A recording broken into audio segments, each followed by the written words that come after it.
কালবৈশাখী ঝড়ের তাণ্ডবে রংপুরে মৌসুমী ফল লিচু ও আমের ব্যাপক ক্ষতি হয়েছে।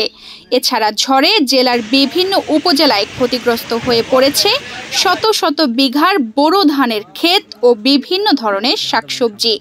অন্যদিকে কিছু এলাকাতে গাছ উপড়ে বাড়িঘরের ও তার ছিঁড়ে বিদ্যুৎ সংযোগ বিচ্ছিন্ন হয়ে গেছে। এখন যে কোনো ব্র্যান্ডের পুরাতন এসি বদলে নতুন ওয়ালটন এসিতে উপভোগ করুন 25% ছাড়। 26 এপ্রিল শনিবার রাত 11টায় শুরু হয় কালবৈশাখী ঝড়ের তাণ্ডব।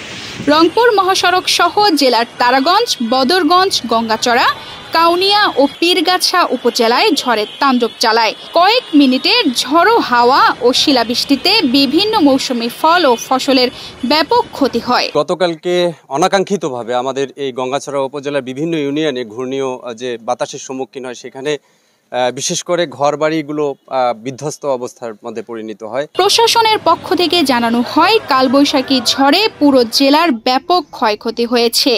ক্ষতির পরিমাণ জানতে স্থানীয় বাসিন্দাদের পাশাপাশি সরকারি কর্মকর্তারাও কাজ শুরু করেছেন। আর বিদ্যুৎ বিভাগ বলছে দ্রুত বিদ্যুৎ সঞ্চালন সচল করতে কাজ চলছে। আমাদের প্রাথমিক তথ্য মতে 1000-এর মতো বাড়ি ভেঙে পড়েছে।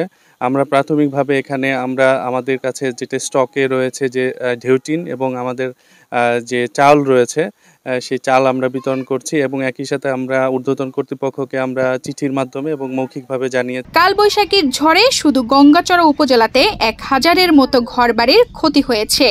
এছাড়া পুরো রংপুর জেলায় কয়েক হাজার বাড়িঘর ভেঙে গেছে এবং কয়েক লাখ টাকার আর্থিক ক্ষতি হয়েছে বলে ধারণা করছে জেলা প্রশাসন।